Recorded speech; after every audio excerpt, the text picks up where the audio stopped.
Fais-moi entendre dès le matin ta bonté, car je me confie en toi. Fais-moi connaître le chemin où je dois marcher, car j'élève mon âme vers toi. Bonjour bien-aimés, c'est l'heure de la prière et de la repentance. C'était le verset du jour tiré de Psaume chapitre 143, verset 8. C'est l'heure de la prière, comme je disais, de la repentance en ce samedi 12 juillet 2025, jour matin. Prions ensemble. Seigneur Tout-Puissant, merci pour ce nouveau jour. Merci pour le souffle de vie et pour ton amour qui se renouvelle chaque matin. Je t'accueille dès l'aube dans mon cœur. Remplis-moi de ta paix, revêt-moi de ta sagesse et guide mes pas tout au long de cette journée. Je te remets mes projets, mes relations, mes pensées. Viens sanctifier tout ce que je vais entreprendre. Fais de moi un instrument de ta paix et un témoin de ton amour dans chaque situation. Donne-moi la force d'aimer sans compter, de servir avec joie et de te chercher en tout temps, que rien ne me sépare de toi, pas même les distractions de la vie. Seigneur, purifie mes intentions, fais taire en moi les murmures de la peur. Donne-moi un regard nouveau sur ce jour et un cœur ouvert à ta volonté. Ta parole déclare dans le livre de Psaume, fais-moi entendre dès le matin ta bonté. Oui, fais-moi entendre dès ce matin ta bonté, Seigneur, car je me confie en toi. Fais-moi connaître le chemin où je dois marcher, car j'élève mon âme vers toi. Amen, au nom de Jésus. Bien-aimé, que Dieu te bénisse. Sache que chaque matin est une invitation à recommencer avec Dieu. Il n'attend pas la perfection, mais un cœur sincère. Amen. Fais de ce jour une offrande, avance avec foi, même si tout semble incertain. Dieu marche avec toi, bien-aimé. Je déclare que ce jour est une bénédiction. Je choisis la paix, la joie et la foi. Dieu me guide, il me fortifie et je ne suis jamais seul. Ma journée est entre ses mains. Seigneur, que ma vie te glorifie aujourd'hui. Garde-moi dans ta lumière et fais de moi un canal de ton amour. Je m'abandonne à toi dans le nom de Jésus-Christ. Amen.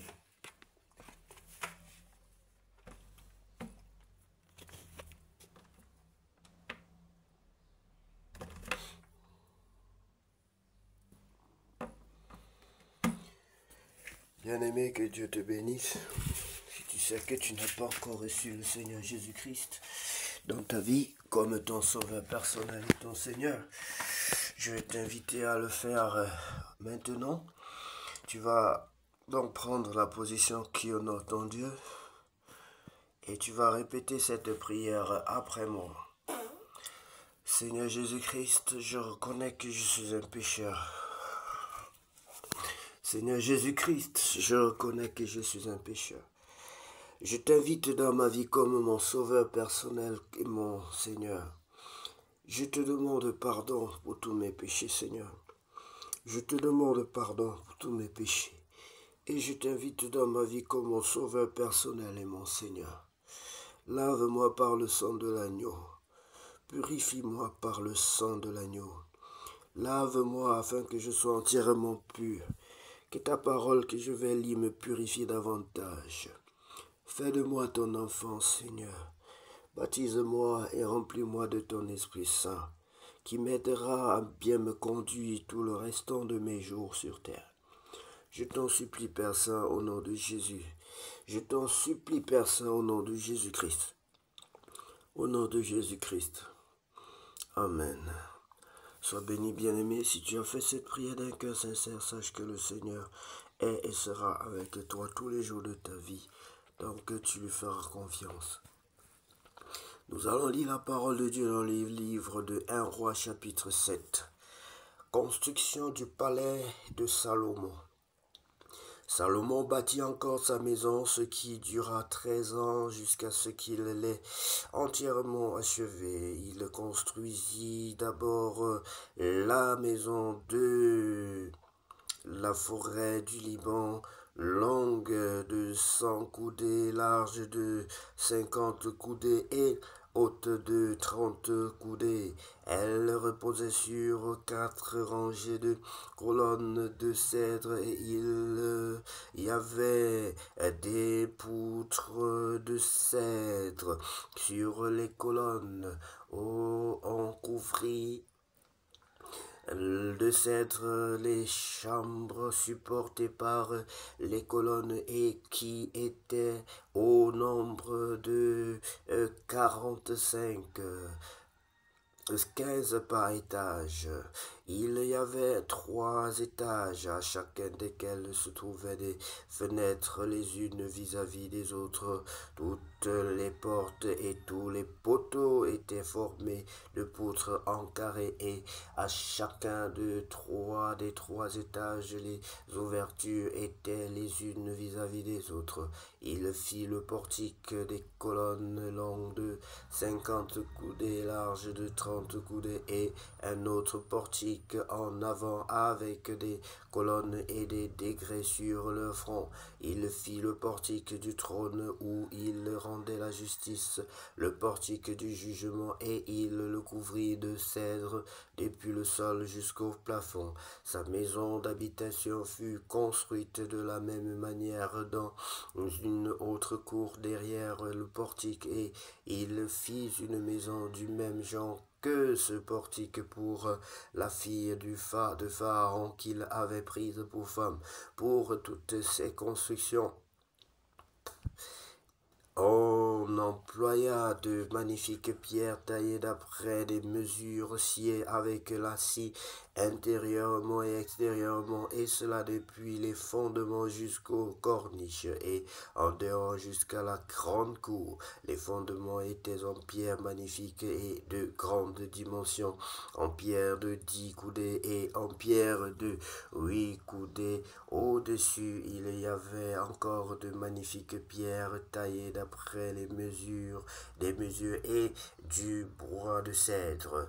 La grande cour avait dans tout son circuit 3 rangées de pierres de taille et une rangée de poutres de cèdre comme le parvis intérieur de la maison de l'Éternel et comme le portique de la maison. Travaux d'Hiram l'artisan. Le roi Salomon fit venir de Tyr Hiram, fils d'une veuve de la tribu de Nephtali, et d'un père tyrien, qui travaillait les reins. Hiram était rempli de sagesse, d'intelligence et de savoir pour faire toutes sortes d'ouvrages des reins. Il arriva auprès du roi Salomon et il exécuta tous ses ouvrages.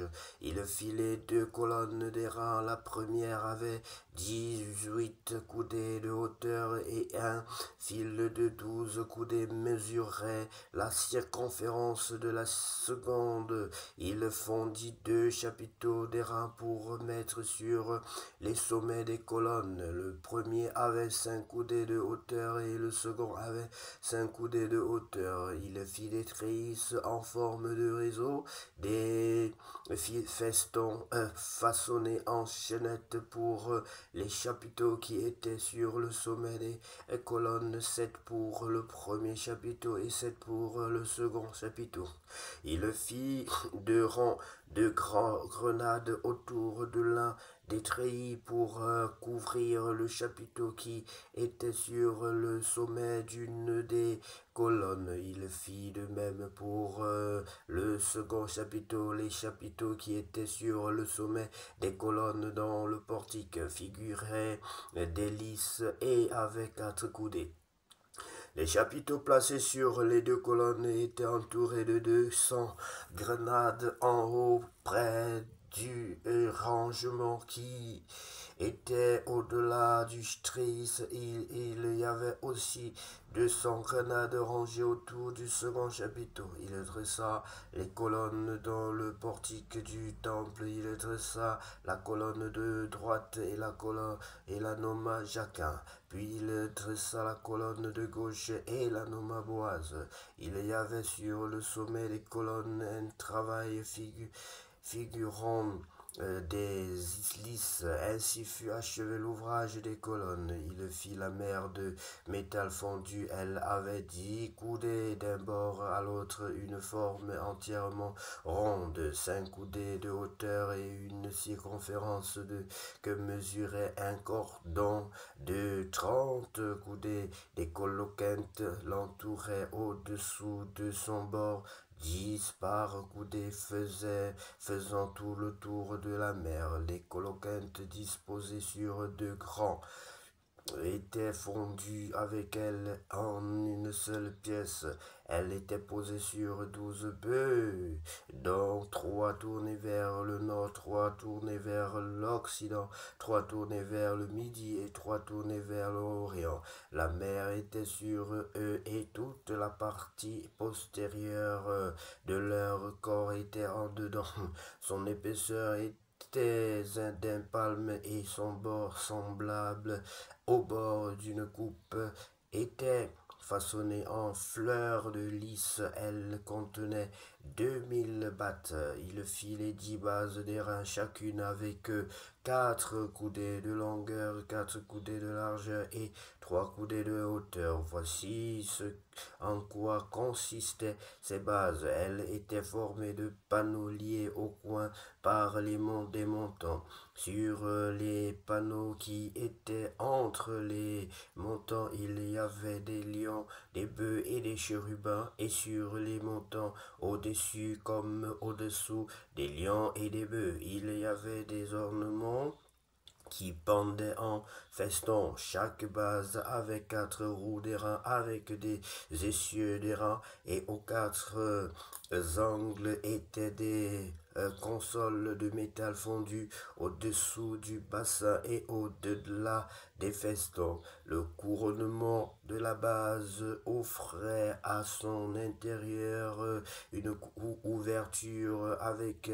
un prolongement d'une coudée vers le haut. Cette ouverture était ronde comme pour les ouvrages de ce genre et elle avait une coudée et demie et de largeur. Il s'y trouvait aussi des sculptures, des panneaux étaient carrés et non arrondis. Les 4 roues étaient sous les panneaux et les essieux des roues fixés à la base. Chacune avait une coudée et demie de hauteur. Les roues étaient faites comme celles d'un char. Leurs essieux, leurs jantes, leurs res et leurs noyaux, tout était de métal fondu. Il y avait aux 4 angles de chaque base 4 consoles d'une même pièce que la base. La partie supérieure de la base se terminait par un cercle d'une demi-coudée de hauteur et elle avait ses appuis et ses panneaux de la même pièce. Il grava sur les plaques des appuis et sur les panneaux des chérubins, des lions et des palmes, selon les espaces libres et des guirlandes tout autour. C'est ainsi qu'il fit les 10 bases. Le métal fondu, la mesure et la forme étaient les mêmes pour toutes. Il fit 10 bassins d'airain. Chaque bassin contenait 4 battes. Chaque bassin avait 4 coudées. Chaque bassin était sur l'une des 10 bases. Il plaça 5 bases sur le côté droit de la maison et 5 bases sur le côté gauche de la maison, et il plaça la mer du côté droit de la maison au sud-est. Hiram fit les cendriers, les pelles et les coupes.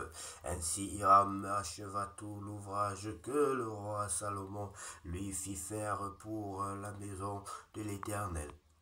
deux colonnes avec les deux chapiteaux et leurs bourrelets sur le sommet des colonnes, les deux treillis pour couvrir les deux bourrelets des chapiteaux sur le sommet des colonnes, les 400 grenades pour les deux treillis de rangées et grenades par treillis pour couvrir les deux bourrelets des chapiteaux sur le sommet des colonnes, les 10 bases et les 10 bassins sur les bases, la mer et les 12 bœufs sous la mer, les cendriers,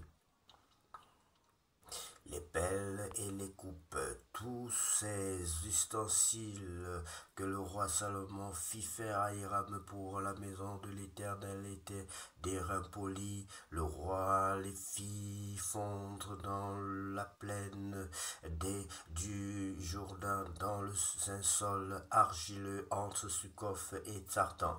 Salomon laissa tous ces ustensiles sans vérifier le poids de les reins parce qu'il était en très grande quantité.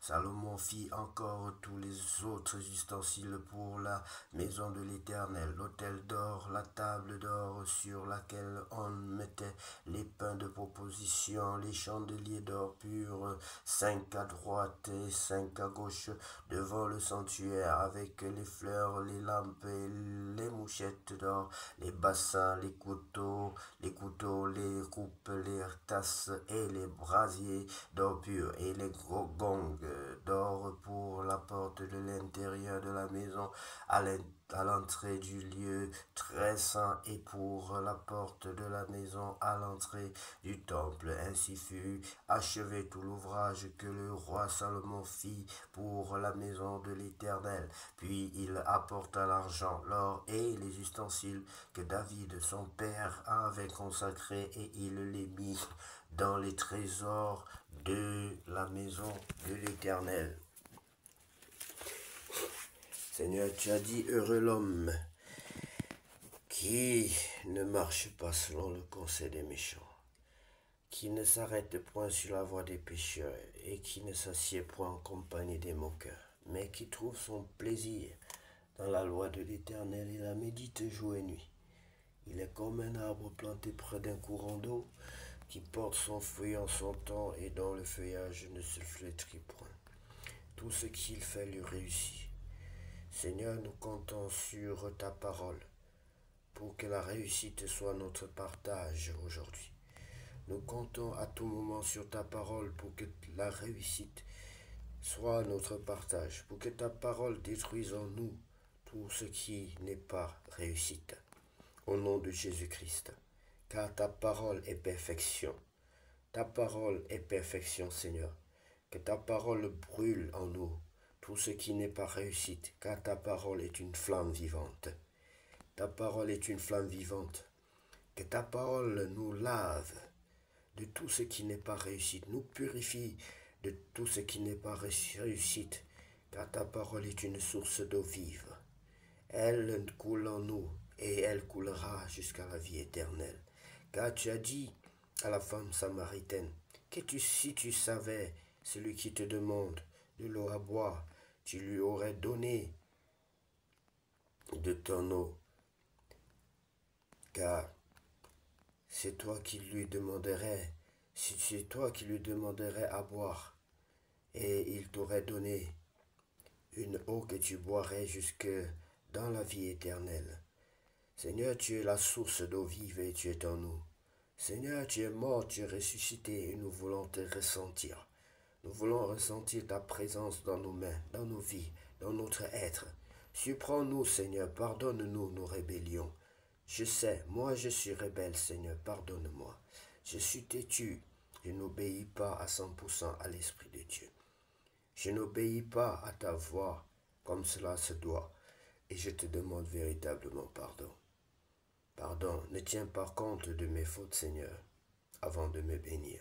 Car si tu comptais nos fautes qui vivraient, si tu veux compter mes fautes, Seigneur, je ne serai jamais béni. Mais j'implore ta grâce, afin que tu ne tiennes pas compte de mes fautes. Pardonne-moi, Seigneur, Aide-moi à fuir le mal, à marcher selon ta volonté, à éviter le mal. Et car il est écrit que la crainte de l'Éternel, c'est le commencement de la sagesse. Bien-aimé, puisse cette journée être la plus belle de toutes les journées déjà vécues sur cette terre. Au nom de Jésus-Christ, nous avons ainsi prié. Amen.